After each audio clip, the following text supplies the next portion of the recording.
tenemos a el doctor Pedro Urán, que alguna vez fue candidato a la alcaldía de Cúcuta y hoy es el secretario departamental de Víctimas, Secretaría de Víctimas, Paz y Posconflicto. Tiene un título enorme y, pues, hombre, está liderando un proceso bastante complicado en esa materia, pero ya puntualizaremos el tema. Muy buenos días, Pedrito, bienvenido a Noticias ATN.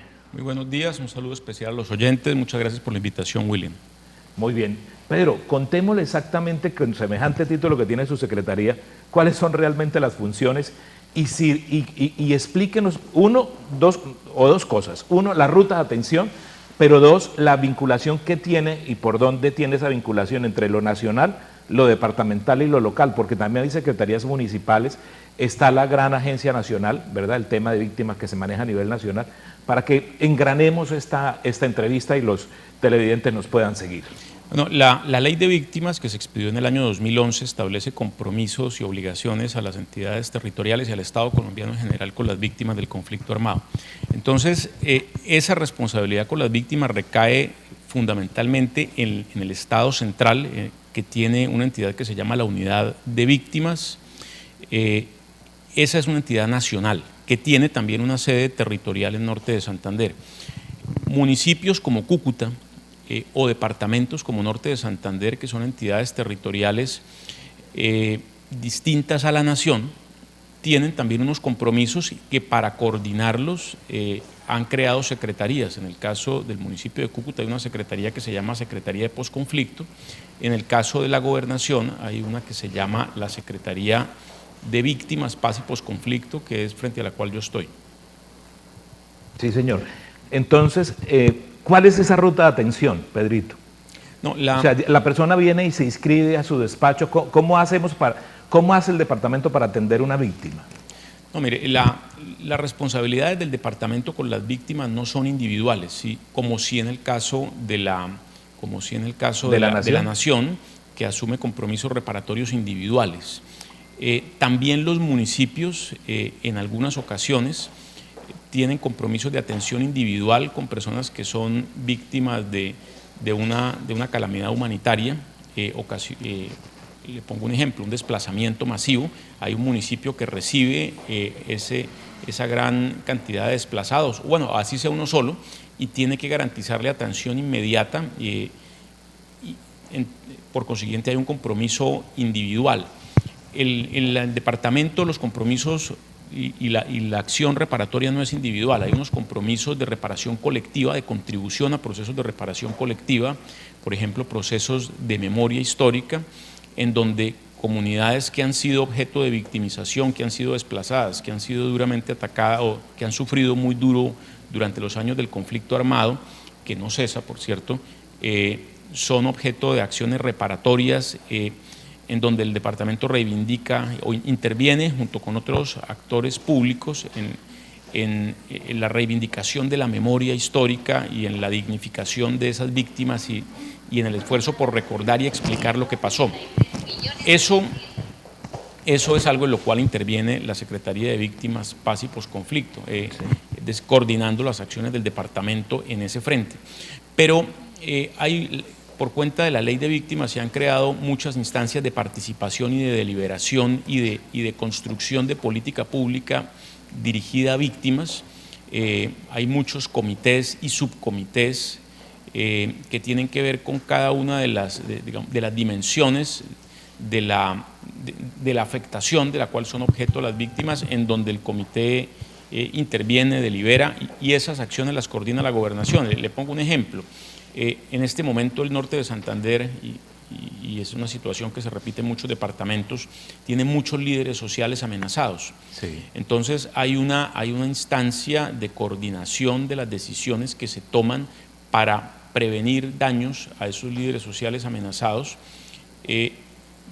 en donde está presente la gobernación a través de la Secretaría de Gobierno y de la Secretaría de Víctimas, Paz y Posconflicto.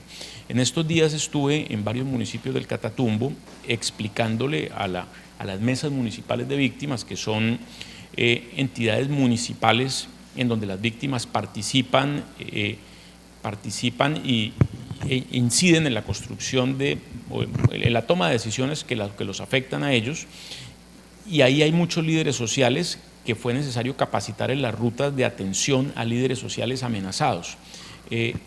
Acciones de ese tipo son las que adelanta el departamento a través de la Secretaría de Víctimas, Paz y Posconflicto. Pedro, estamos hablando de que Norte de Santander tiene víctimas de un conflicto armado de un lado y del otro, de lo que antes se llamaba autodefensas, ¿verdad? O mal llamados paramilitares, y la misma guerrilla. ¿Cuántos son las víctimas en realidad en este departamento? Y si todavía se siguen atendiendo las víctimas de las autodefensas, si sigue existiendo esa figura. Claro que sí, por supuesto. Hay algo que se llama en el país el Registro Único de Víctimas. A ese Registro Único de Víctimas se accede si se es objeto de lo que la Ley de Víctimas y Restitución de Tierras entiende como hechos victimizantes. Hay una tipología de hechos victimizantes, por ejemplo, la desaparición forzada, el homicidio cometido contra un familiar en una cercanía que está definida en la misma ley. Cuando hablo de cercanía me refiero al vínculo consanguíneo, el secuestro, violación, abuso sexual. A esa tipología,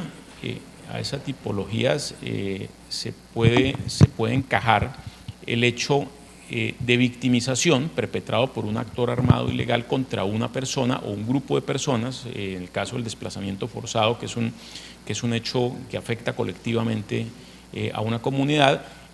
La víctima reporta ese evento a la Personería, a la Defensoría del Pueblo, a la Procuraduría o a la Unidad Nacional de Atención y Reparación Integral de Víctimas directamente.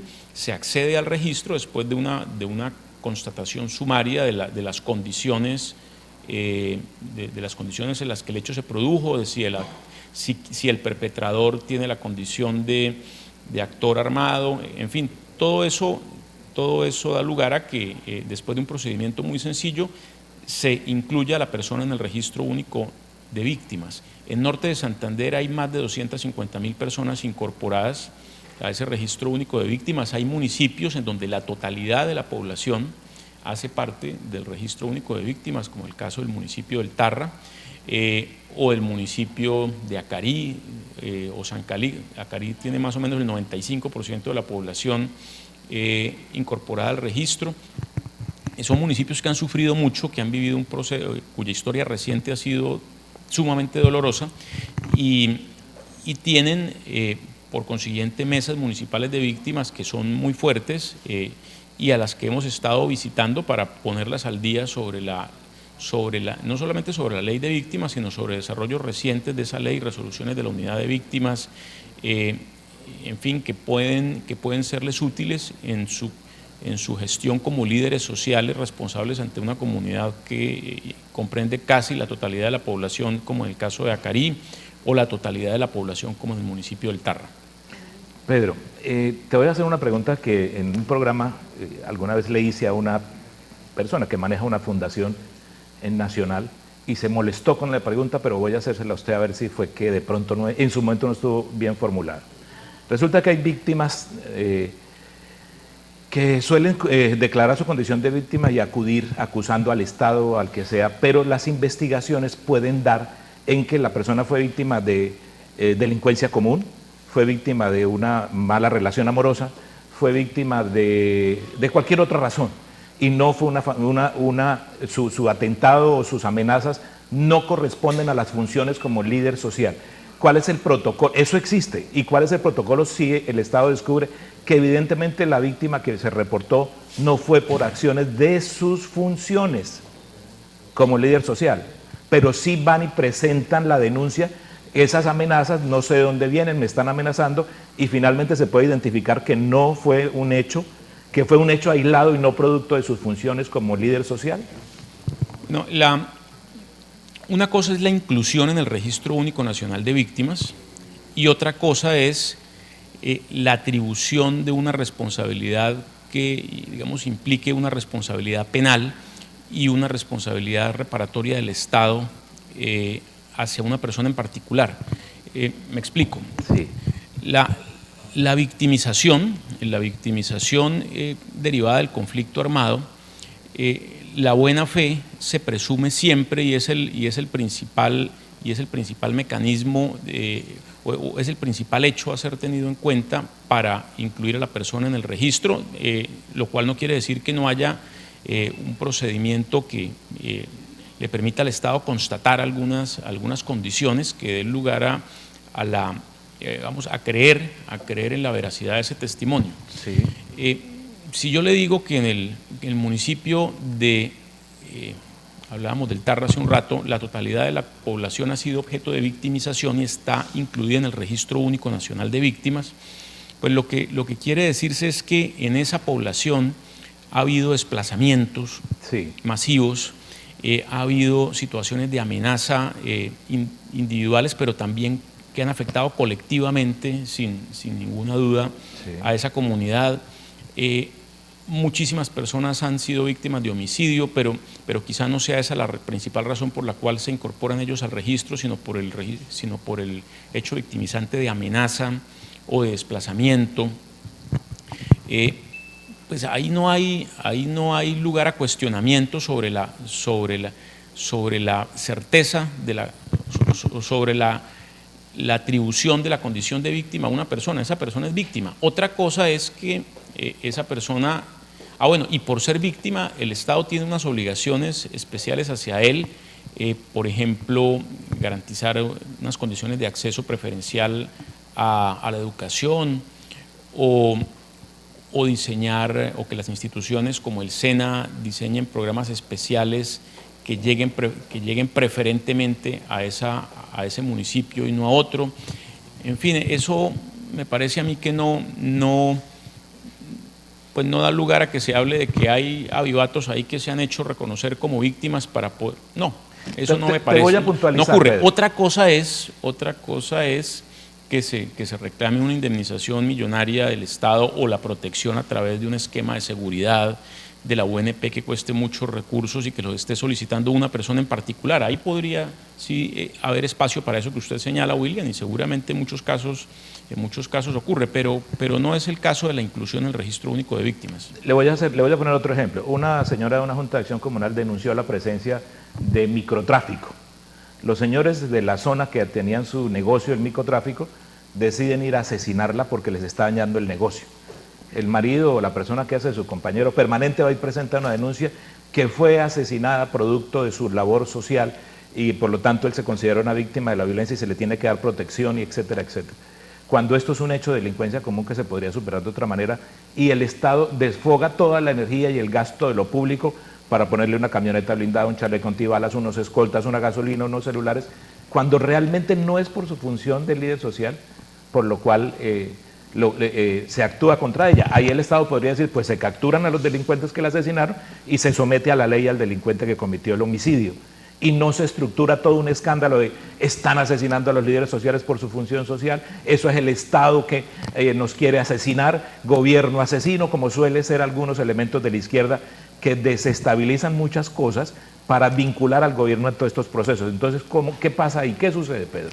No, lo que pasa es que estamos hablando de cosas distintas. Aquí usted me está hablando de un homicidio que perpetra una organización criminal común y corriente. 4 gatos que vendían drogas en la cuadra. Bueno, una organización criminal común contra un presidente de Junta de Acción Comunal. Ese no es un caso que permita que el sobreviviente, en este caso el marido o los hijos, se incorporen al Registro Único Nacional de Víctimas porque no, en estricto sentido no se da dentro del conflicto armado esa victimización. Ahí hay sí una responsabilidad del Estado de garantizar la seguridad de un líder social que finalmente es un ciudadano común y corriente, es decir, sí podría haber una acción judicial en contra del Estado reclamando una protección que no se prestó de la manera debida. Sí. Y si esa persona tiene la condición de líder social, tiene también la posibilidad de reclamar medidas especiales para la protección de su integridad que las puede prestar la UNP, por ejemplo, y en muchísimos casos ocurre. Me parece que usted señala es un evento también de trágica común ocurrencia, y es que el Estado no tenga la capacidad de prestar esas garantías especiales de protección a líderes sociales, como un presidente de Junta de Acción Comunal, que de veras corre un riesgo por cuenta de la labor de denuncia que adelanta, y ese líder, por ejemplo, tenga que irse. Ahora, si llegara a ocurrir su homicidio, pues hay muchas maneras de interpretar eso, y hay quienes pueden interpretar el hecho de que el Estado no intervenga oportunamente para proteger la vida de esa manera un poco excesiva, diciendo nos están matando, ¿sí? De acuerdo, yo sé que ahí hay un debate, no es el momento para darlo, pero sí hay una obligación del Estado de proteger los líderes sociales, y hay unos mecanismos como la Unidad Nacional de Protección para poder lograrlo. Pedro, lo que pasa es que uno siente que algunos actores en el país, frente a hechos violentos, por ejemplo, si la persona militaba en la izquierda y fue asesinado por un acto por un hurto, ¿verdad? Fue asesinado, entonces lo quieren maquillar como un hecho de la violencia del mismo Estado y del gobierno criminal, y quieren hacer parecer que está involucrado siempre el Estado. Entonces la pregunta es, ¿por qué el Estado no le cuenta al país qué fue lo que sucedió con ese ciudadano que asesinaron? Porque todos definitivamente estamos pensando de que el Estado es otro actor y otro criminal dentro del proceso de persecución a los llamados líderes sociales. ¿Por qué es que no actúa el Estado con transparencia y dice esto fue por esto y esto fue por esto? ¿Qué sucede? En Colombia la debilidad de los valores cívicos y democráticos hace que quienes ejercen funciones genuinas de liderazgo social y defienden el interés público, sean de izquierda o sean de derecha, pero por desgracia afecta más a las personas que tienen una identidad política de izquierda, eso lo muestran las cifras, pues sean objeto de amenaza e incluso de muerte. Eso es algo que podemos constatar, por desgracia, todas las semanas en Colombia. Entonces hay que exigirle al Estado, y en eso tienen razón los líderes sociales de izquierda y de derecha también, porque ese reclamo también ha sido de los líderes de derecha, que el Estado esté más presente y que brinde mayores garantías, y que las personas que amenazan y que matan sean perseguidas y sean sometidas a la justicia. Eso es un proceso de años, de muchos años, pero hay que seguir defendiéndolo y hay que seguir exigiéndole al Estado garantías de protección para esos líderes sociales. Yo en eso estoy completamente de acuerdo. Y hay que también ser muy severos para garantizar que la protección le llegue a los líderes sociales que efectivamente lo necesitan. Y que efectivamente fueron violentados en su ejercicio del liderazgo social. Claro, y que están asumiendo situaciones de riesgo porque están denunciando, porque están trabajando, porque están efectivamente desempeñándose como líderes sociales y necesitan protección, y hay que garantizárselas. Muy bien. Vamos a concluir la entrevista con Pedro Durán, el secretario de la Oficina Departamental de Paz y Postconflicto. Nos contaba usted que hizo un recorrido por norte de Santander donde pudo activar unos comités de prevención de víctimas, unos comités municipales de víctimas. Bueno, ¿qué conclusiones saca de esta visita? Me dice que además nos contaba de nuestra cámara de que allí el tema de los cultivos de coca, que es la única opción que mucha gente tiene y que el Estado no reconoce, se sigue dando y pululando con mucha tranquilidad, pues obviamente por obvias razones de que el Estado allí no llega.